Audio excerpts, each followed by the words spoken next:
Hello everyone, welcome to exam plus academy. आज की इस क्लास में हम डिस्कस करेंगे हमारे जुलाई मंथ के बैंकिंग एंड फाइनेंशियल अवेयरनेस का पार्ट 1। आज हम इसका पार्ट 1 डिस्कस करेंगे। मैं जल्दी इसका पार्ट 2 और पार्ट 3 भी आपके लिए लेके आऊंगी। कंप्लीट हम करेंगे अपना जुलाई मंथ का बैंकिंग एंड फाइनेंशियल अवेयरनेस। और अगर आप लोगों का इस वीडियो पे, इस क्लास पे रिस्पॉन्स अच्छा रहा तो मैं आप लोगों के लिए लास्ट 6 मंथ का, जिसमें हमने जनवरी से जून तक के सभी important banking and financial news cover करेंगे, वो लास्ट 6 मंथ का वीडियो भी आप लोग के लिए लेके आऊंगी। और इसके साथ ही लास्ट 6 मंथ का हमारा आरबीआई सर्कुलर भी, जिसमें हमने जनवरी से जून तक के आरबीआई सर्कुलर कवर किए हैं, वो सब वीडियो मैं आपके लिए लेके आऊंगी। तो आप लोग चैनल पर नए हैं तो चैनल को सब्सक्राइब जरूर करिए, वीडियो को लाइक एंड शेयर जरूर करिए। इसके अलावा आप लोग डिफरेंट सोशल मीडिया प्लेटफॉर्म पर भी मुझे ज्वाइन कर सकते हैं। इंस्टाग्राम, टेलीग्राम और व्हाट्सएप और फेसबुक का लिंक आपको नीचे डिस्क्रिप्शन में दिया गया है। तो चलिए शुरू करते हैं हमारी आज की क्लास। हमारा जुलाई मंथ का बैंकिंग एंड फाइनेंशियल अवेयरनेस का पार्ट 1। पहला क्वेश्चन है, in June 2024, how many billion of dollars has the World Bank approved for a loan to help India expedite the development of low carbon energy? यानी कि जून 2024 में world bank ने भारत को कम carbon ऊर्जा के विकास में तेजी लाने में मदद करने के लिए कितने अरब डॉलर के लोन को मंजूरी दी है, ये आपसे क्वेश्चन में पूछा गया है। राइट आंसर क्या हो जाएगा इसका? 1.5 billion dollar is the right answer. The World Bank has approved a 1.5 billion dollar loan to help India accelerate its low carbon energy development. यानी कि वर्ल्ड बैंक ने भारत को अपने लो कार्बन एनर्जी डेवलपमेंट में तेजी लाने में मदद करने के लिए 1.5 बिलियन डॉलर के लोन को मंजूरी दी है। अमाउंट याद रखिएगा कितना है, 1.5 बिलियन डॉलर। और किसने दिया है? तो वर्ल्ड बैंक ने दिया है। किस पर्पस के लिए दिया है? To help India expedite the development of low carbon energy, यानी कि India accelerate its low carbon energy development. ठीक है, पर्पस भी याद कर लीजिएगा। The fund will be use to promote market for green hydrogen, electrolysis and increase renewable energy penetrations. This is second round of funding from the World Bank towards India's green energy initiatives following the 1.5 billion dollar first low carbon energy programmatic development policy operation in June 2023। तो आप लोगों को जो मैं content provide कराती हूँ, ये हिंदी और इंग्लिश दोनों ही लैंग्वेज में होता है।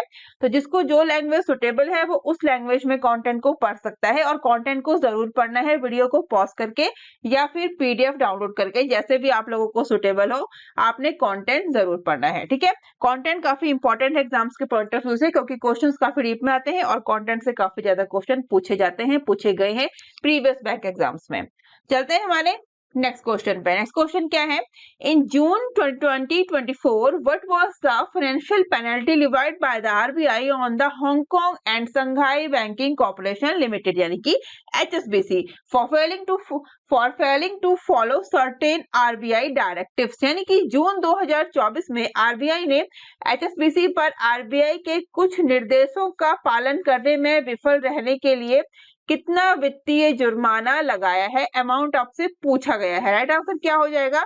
29.60 लाख रुपीस। ठीक है, the RBI imposed monetary penalty of 29.60 lakh rupees on the HSBC for non-compliance with specific RBI directions। यानी कि आरबीआई के विशिष्ट निर्देशों का जो पालन नहीं करने के लिए एचएसबीसी पर 29.60 लाख रुपए का मौद्रिक जुर्माना लगाया है। Regulatory provisions, the penalty was imposed under Section 47A, read with the Section 46 of the Banking Regulation Act 1949. Next question.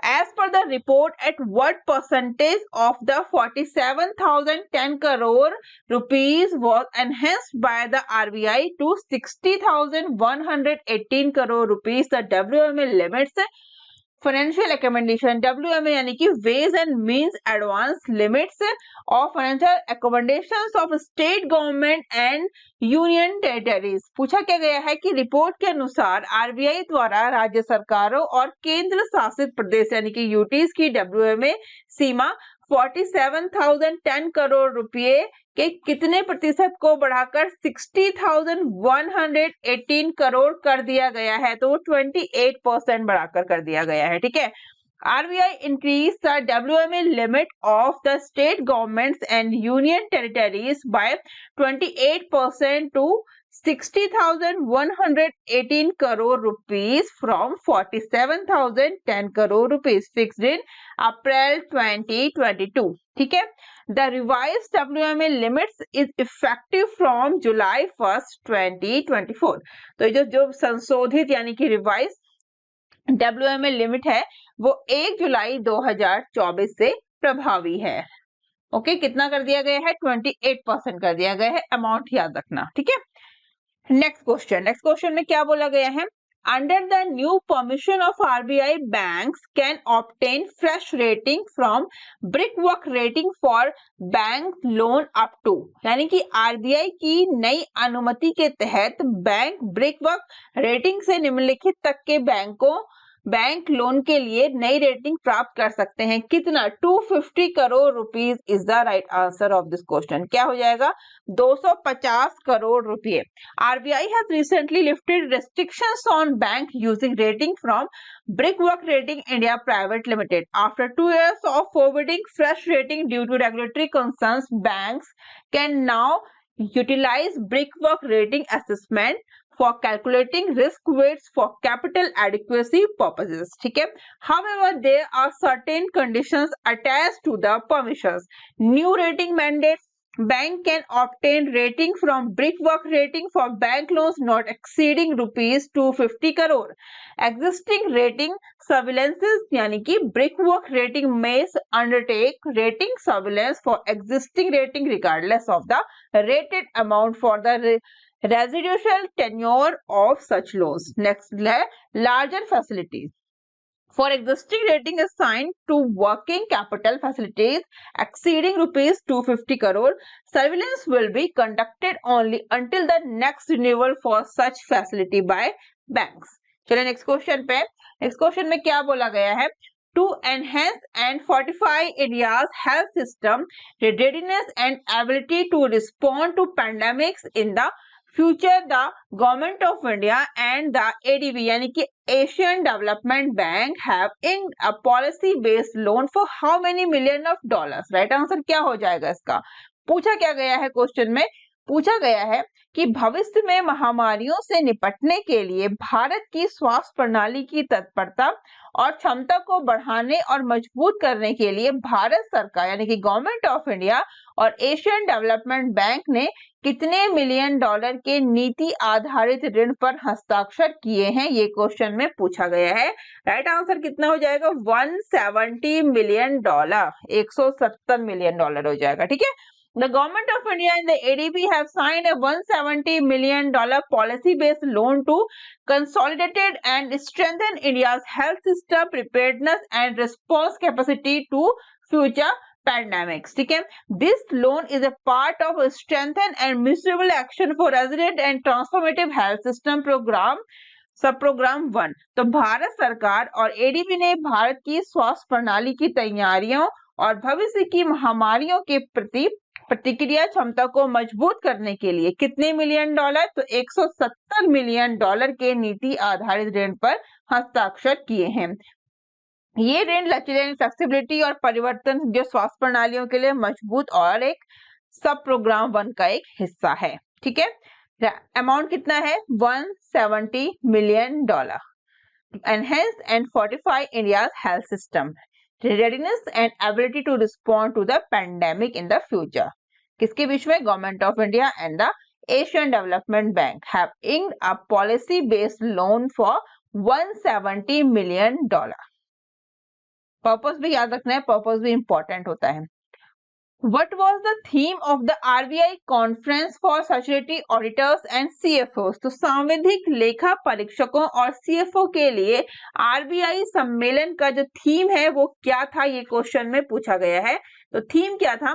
Theme था advancing assurance in banking supervision, option B is the right answer. पूछा क्या गया है, what was the theme, advancing assurance in banking supervision, the theme of RBI conference for statutory auditors and CFOs. ठीक है, the RBI recently held a conference for the statutory auditors and CFO, Chief Financial Officers of commercial banks and all India financial institutions on July 9th, 2024 in Mumbai. The theme of the conference was shared video, shared responsibility, advancing assurance in banking supervision. इसके कुछ की points हैं, उनकी बात करेंगे। की points from the conference include financial health of banking sector, next role of auditors, next communication and transparency, next NFRA perspective। NFRA क्या है, NFRA meaning National Financial Reporting Authority, okay। ICAI's contribution, ICAI तो पता ही होगा सबको, Institutes of Chartered Accounts of India, ठीक है। ये सारे इसके कुछ की पॉइंट्स है इस कॉन्फ्रेंस के, तो याद रखना है इसका थीम है Advancing Assurance in Banking Supervision, ठीक है। The theme of the conference was shared vision, shared responsibility, advancing assurance in banking supervision. What is the theme of the RBI conference, statutory auditors and CFOs? ये question पूछा गया था। Next पे चलेंगे, how many new agriculture centralized processing cells did SBI announce on its 69th foundation day? पूछा क्या गया है आपसे कि SBI ने अपने 69th यानी कि 69वें स्थापना दिवस पर कितने नए कृषि केंद्रीकृत प्रसंस्करण प्रकोष्ठों की घोषणा की है। अगर कोई ये वीडियो में पहुंचा तो मुझे जरूर बताइएगा कि फाउंडेशन डे कब होता है, नीचे कमेंट बॉक्स में कमेंट करके जरूर बताइए। एसबीआई का फाउंडेशन डे और इसके साथ ही एलआईसी का भी और आरबीआई का भी, ठीक है। कुछ इंपॉर्टेंट है इसलिए तो टिप पे याद रहते हैं, तो मुझे जरूर बताइएगा कमेंट बॉक्स में कमेंट करके कि एसबीआई का फाउंडेशन डे, आरबीआई का एंड एलआईसी का। तो राइट आंसर क्या हो जाएगा इसका, 35 is the right answer. On the 69th foundation day of SBI announced a bunch of new initiatives aimed at improving customer experience and widening its reach, ठीक है। Here's a quick rundown of some of the key initiatives: digital banking enhancement, UPI tap and pay, end-to-end digital loans, focus on agriculture, 35 new agriculture centralized processing cells. SBI announced the opening of 35 new agriculture centralized processing cells to improve the efficiency and reduce risk associated with the agricultural loans, improve customer support, new customer contact centers. SBI opened 2 new contact centers in Gurugram and Bangalore to provide better support to borrowers with loan management and other inquiries. They also plan to open centers in Navi Mumbai and Kolkata. Okay, on the 69th foundation day, SBI announced a bunch of new initiatives. Aim क्या रहेगा, at improving customer experience and widening its reach, ठीक है। तो पूछा क्या गया है आपसे क्वेश्चन में, how many new agriculture centralized processing cells did SBI announce on its 69th foundation day? तो 35 new agricultural centralized processing cells did SBI announce on its 69th foundation day. Clear. चलेंगे नेक्स्ट क्वेश्चन पे। Next question में क्या पूछा गया है, under the new SEBI guidelines, how many working days do companies have to request a review or appeal the credit rating decision? तो SEBI के नए दिशा निर्देशों के अनुसार कंपनियों को क्रेडिट रेटिंग निर्णय की समीक्षा या अपील करने के लिए कितने कार्य दिवस का समय मिलता है, ये क्वेश्चन में आपसे पूछा गया है, ठीक है। राइट आंसर क्या हो जाएगा, 3 working days, 3 working days. India Security and Exchange Board of India यानी कि SEBI issued new guidelines on 4th of July 2024 to improve the functioning of credit rating agencies and make it easier for them to do business, ठीक है। These guidelines come into effect on 1st of August 2024। क्या बोला गया है, Here's quick rundown of the key changes। First की बात करेंगे हम, तो पहला क्या है इसमें, clear timelines for appeals. CRA must now inform companies about their credit rating within 1 working day of the rating committee meeting. Companies have 3 working days to request a review or appeal the decision. Clear? Next है faster disseminations of information. Press release about the rating decision must be published on the CRA website and communicated to the stock exchange or debentures trustee within 7 working days of the meeting. Clear? आपसे पूछा गया था under the new SEBI guidelines how many working days do companies have to request a review or appeal the credit rating decision. So 3 working days is the right answer of this question. Clear? These guidelines come into effect on 1st of August 2024. ठीक है? Next question में पूछा गया है what is the rank of India in the AI preparedness index AIPI among 174 countries. तो 174 देशों के बीच AI तैयारी सूचकांक यानी कि AIPI में भारत की रैंक क्या है? तो भारत की रैंक हमारे देश भारत की इसमें रैंक है 72. ठीक है, 72 rank of India in the AI preparedness index among 174 countries. The IMF recently published the Artificial Intelligence Preparedness Index, which assesses 174 country readiness for AI adoption. Here's are the key findings. India secured the 72 rank out of 174 countries with a rating of 0.49. This index evaluates countries based on several factors including digital infrastructure, human capital, labor policies, innovation, integration and regulation. Next is Singapore leads the pack with a high rating of 0.80 followed by Denmark and the US. Denmark 0.78, US कितना 0.77. These countries are better equipped for AI adoption due to their robust infrastructure and policies. China ranks 31st with a rating of 0.63. ठीक है? While it fares better than India, it still has room for improvement. AIPI emphasizes the need for countries to balance AI potential benefits with managing associated risks. Policymakers should focus on expanding social safety nets, investing in worker training and prioritizing AI innovation and integration. चलेंगे हम हमारे next question पे. क्या पूछा गया है? What is the main goal of the partnership between NABARD and online PSB loans? तो NABARD और ऑनलाइन PSB लोन लिमिटेड के बीच साझेदारी का मुख्य लक्ष्य क्या है? ठीक है, लक्ष्य पूछा गया है, इसका गोल क्या है?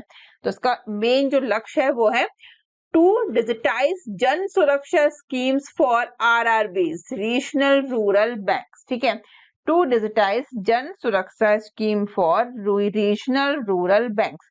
NABARD partnered with Online PSB Loans Limited to digitize Jan Suraksha scheme for RRBs in India on 3rd July 2024. This initiative aims to bridge the financial gap in rural areas by offering a more accessible and efficient way to manage these social security programs.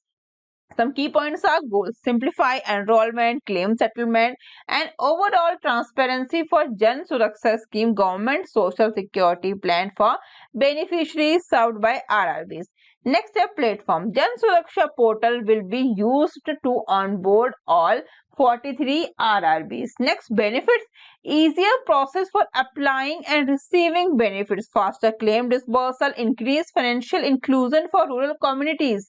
Aligned with the Digital India initiative to promote digital financial services. Clear?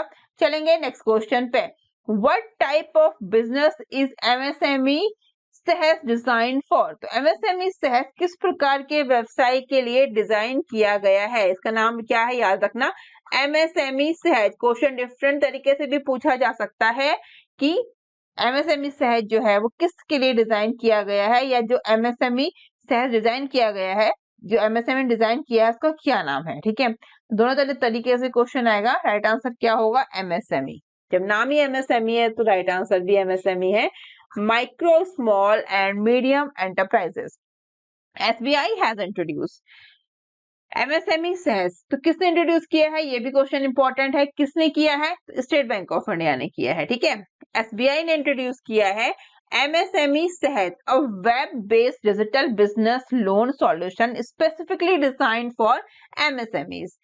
ठीक है, तो SBI ने, भारतीय state bank ने MSME सहज नाम का एक वेब पोर्टल, ठीक है, web based digital business loan solution design किया है। किनके लिए? एमएसएमई के लिए, ठीक है।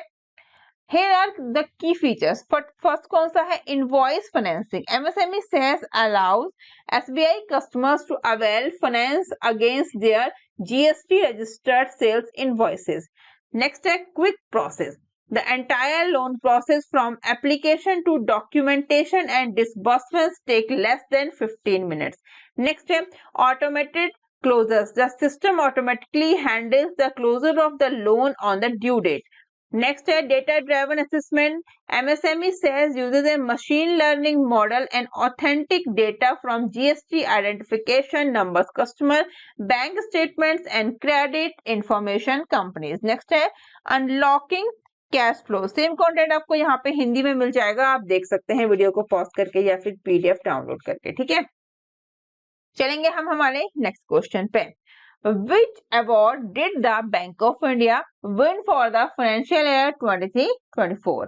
राइट आंसर क्या हो जाएगा? पूछा क्या गया है, फाइनेंशियल ईयर 2024 के लिए बैंक ऑफ इंडिया ने कौन सा पुरस्कार जीता है? तो अटल पेंशन योजना annual award is the right answer. The Bank of India did win the Atal Pension Yojana Annual Award for the financial year 23-24. Bank of India won Atal Pension Yojana Annual Award for financial year 23-24 by PFRDA.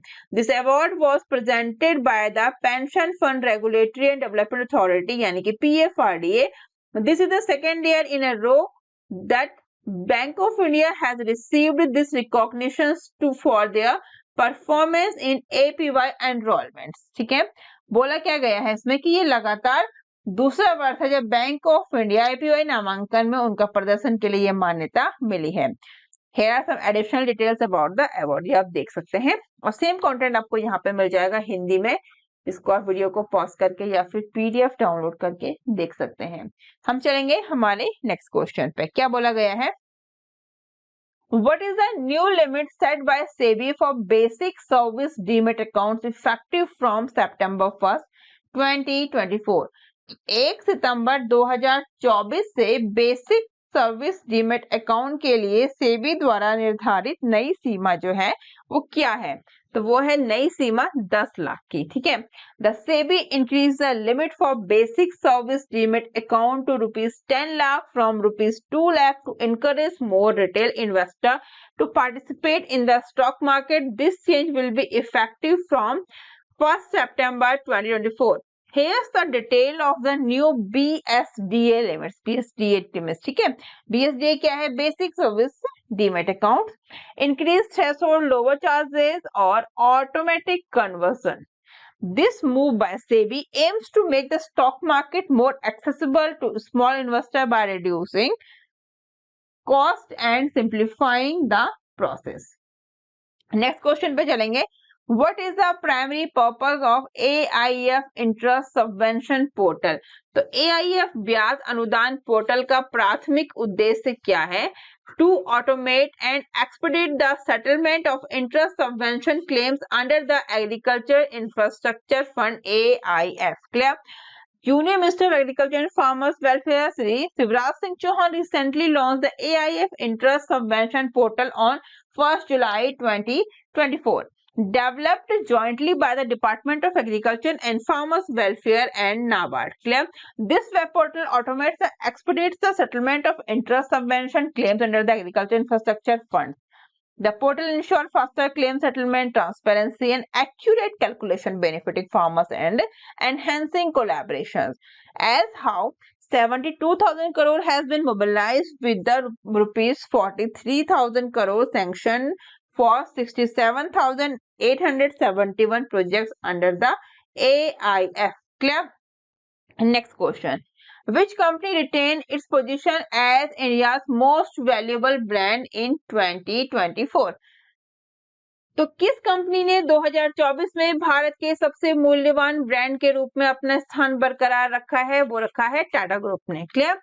According to the Brand Finance India, 2024 report released by Brand Finance at the Tata Group has retained its position as India's most valuable brand with a brand value of $28.6 billion.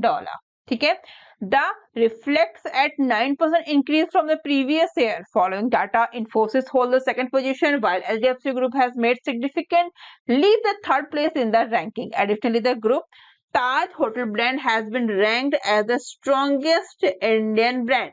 This achievement highlights the optimism in the Indian economy and underscores Tata Group continued prominence in the market. Clear? Next question. What is the primary object of Finquery initiative by the RBI? RBI की Finquery पहल का प्राथमिक उद्देश्य क्या है? To help fintech companies navigate the regulatory environment. Option B is the right answer. The RBI launched an initiative called Finquery to allow fintech companies to directly discuss and seek clarification and regulatory matters with RBI officials. This program aims to improve communication and understanding between fintech business and the regulatory body. Here are the key details of the program: availability, location, objective. This initiative was launched on 26th of June 2024 and will continue every month. Same content आपको मिल जाएगा हिंदी में, आप देख सकते हैं अगर आपको हिंदी में पढ़ना है, जैसे सुटेबल है आपको हिंदी इंग्लिश दोनों ही लैंग्वेज में कंटेंट मिल जाएगा। नेक्स्ट क्वेश्चन पे चलेंगे। What percentage of life insurance penetration exist in India currently?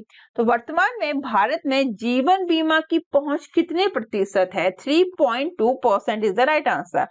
HDFC Life, one of India's leading life insurer, recently launched the Bridge the Gap initiative to elevate public awareness about life insurance. ठीक है, question में आपसे क्या पूछा गया है कि present में भारत में जीवन बीमा यानी कि लाइफ इंश्योरेंस की पहुंच जो है वो सिर्फ 3.2% है। ठीक है, despite its importance in financial planning, life insurance penetration in India remains strikingly low at only 3.2% within substantial protection gap of about 91%. The Address This campaign aims to clarify the benefits of life insurance and inform the public about its significance. Through strategic partnership and innovative outreach efforts, HDFC Life seeks to educate customers on the critical role of life insurance.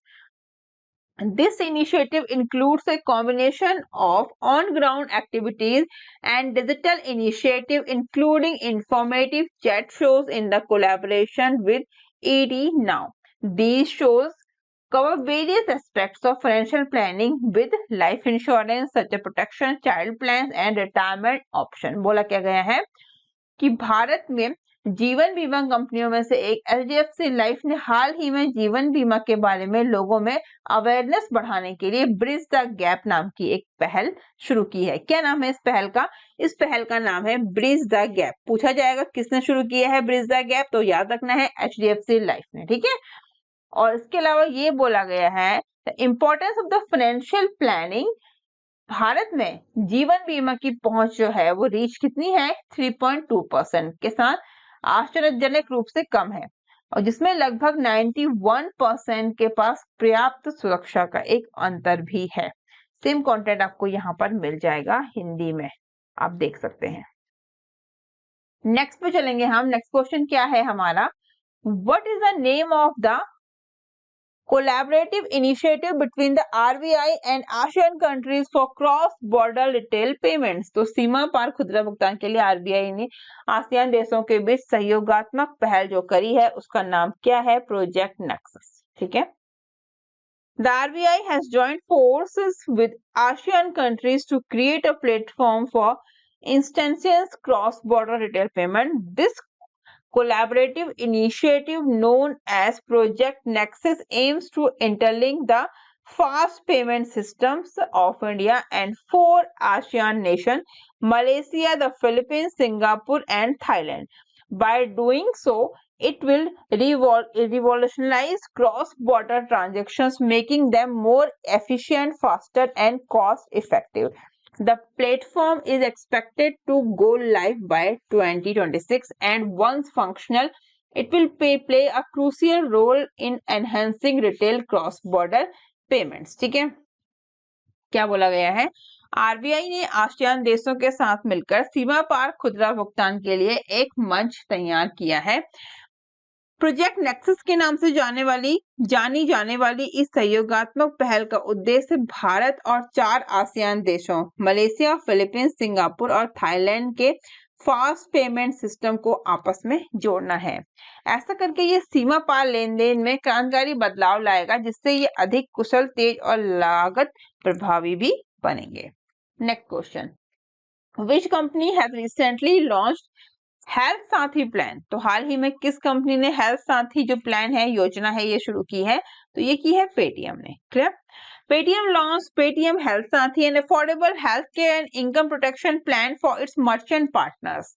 तो Paytm ने अपने merchant partners के लिए एक किफायती health care और आय सुरक्षा योजना पेटीएम हेल्थ साथी लॉन्च की है। ठीक है, available through the Paytm for Business app. The plan starts at ₹35 per month and include unlimited doctor teleconsultations and in-person OPD visits with the Paytm network. It also offers income protection against business interruptions due to accidents or natural calamities like floods, fires or strikes. Clear? तो ये बाढ़, आग या हड़ताल जैसी दुर्घटनाओं या प्राकृतिक आपदाओं के कारण में व्यापार में रुकावट के खिलाफ आय सुरक्षा भी प्रदान करता है। Next question, which organisation recently release the report title Act for Trade in Action Supporting the Transitions to Clean Energy? तो हाल ही में किस संगठन ने Act for Trade in Action Supporting the Transition to Clean Energy शीर्षक से report जारी की है? तो वो की है वर्ल्ड ट्रेड ऑर्गेनाइजेशन WTO ने। ठीक है, The WTO published a report titled Act for Trade in Action Supporting the Transitions to Clean Energy, emphasizing its Act for Trade initiative. बोला गया है कि WTO ने अपनी व्यापार सहायता पहल पर जोर देते हुए कार्बन में व्यापार के लिए सहायता, स्वच्छ ऊर्जा में परिवर्तन का समर्थन शीर्षक से एक रिपोर्ट प्रकाशित की है। Originating from the 2005 WTO Hong Kong Ministerial Conference, this initiative aims to aid developing economies in joining global trade by addressing supply side capacity and infrastructure constraints. It mobilizes financial resources to tackle trade related challenges identified by developing and least developed countries. Clear? Next question पर चलेंगे। Next question में क्या पूछा गया है? Recently where was the FATF meeting held? FATF पता ही होगा, मैंने काफी बार डिस्कस किया अपनी प्रीवियस वीडियोस में, फाइनेंशियल एक्शन टास्क फोर्स। तो हाल ही में FATF की बैठक कहाँ आयोजित की गई थी?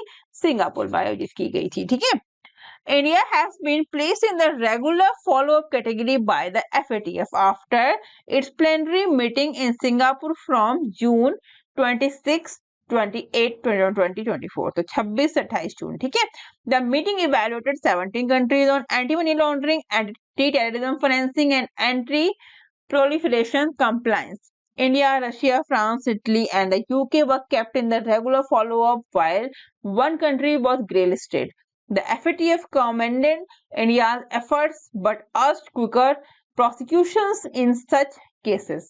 Next question.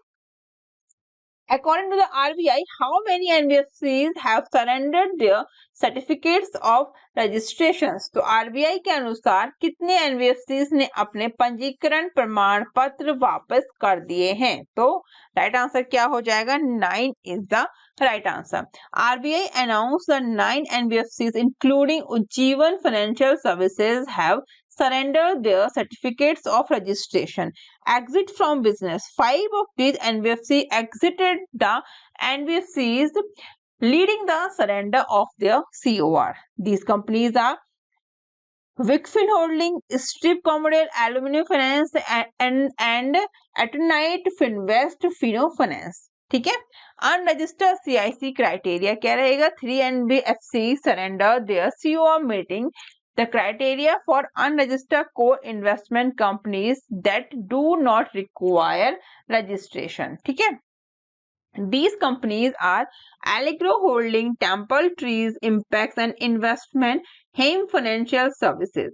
Amalgamation Ujjivan Financial Services Limited surrender its core as it ceased to be legal entity due to amalgamation. Clear? Next question. The RBI proposes streamlining the rules that regulates import and export transactions. How many months must pass between the date of goods shipment and the date of service invoice before the total export value of the items is realized and repatriated to India? RBI आयात और निर्यात लेन then को विनियमित करने वाले नियमों को सरल बनाने का प्रस्ताव करता है। वस्तुओं के कुल निर्यात मूल्य की वसूली और भारत को वापस भेजे जाने से पहले माल शिपमेंट की तारीख और सेवा चालन की तारीख के बीच कितने महीने बीतने चाहिए? तो वो 9 मंथ्स होने चाहिए। ठीक है। RBI has proposed rationalizations of norms governing export and import transactions to promote ease of doing business and empower banks to deliver quicker and more efficient services to foreign exchange customers. Clear? Repatriation timeline. The full export value of goods must be realized and repatriated to India within 9 months from the date of shipment for goods and the date of invoice for services. Next question. For high-value clients in the RUSU markets, Union Bank of India opened Union Premier branches in RUSU, RUSU. What does the second U stand for? RUSU. तो इसमें पूछा गया है आपसे what does the second U stand for? Right answer क्या हो जाएगा इसका? Rural and semi urban. ठीक है, रूरल एंड सेमी अर्बन। तो रूसू का फुल फॉर्म है रूरल एंड सेमी अर्बन, तो सेकेंड यू यहाँ पे है urban. Clear? Union Bank of India launched Union Premier branches for high-value customers in rural and semi-urban RUSU markets. Aims क्या रहेगा? इसका aim रहेगा to provide personalized banking services for high-value customer in RUSU markets. A range of services. Union Premier branches will offer a wide range of products and services under one roof. Personalized banking. Each Union Premier customer will have access to a personal relationship manager to address all their banking needs. Technology integration. These exclusive branches are equipped with the latest digital technology to ensure seamless and efficient banking. Clear? चलेंगे next question पे। Which bank has made public that it will be upgrading its core banking system and client experience on July 13, 2024? तो किस bank ने सार्वजनिक रूप से घोषणा की कि वो 13 जुलाई 2024 को अपने कोर बैंकिंग सिस्टम को और ग्राहक अनुभव को अपग्रेड करेगा? तो वो है HDFC बैंक। ठीक है, HDFC Bank announced a scheduled system upgrade on July 13, 2024 to enhance its core banking system and improve customer experience. The upgrade will migrate the CBS to a new platform. The system upgrade will start at 3 a.m. on July 13, 2024 and conclude at 4:30 p.m. on the same day, spanning 13.5 hours.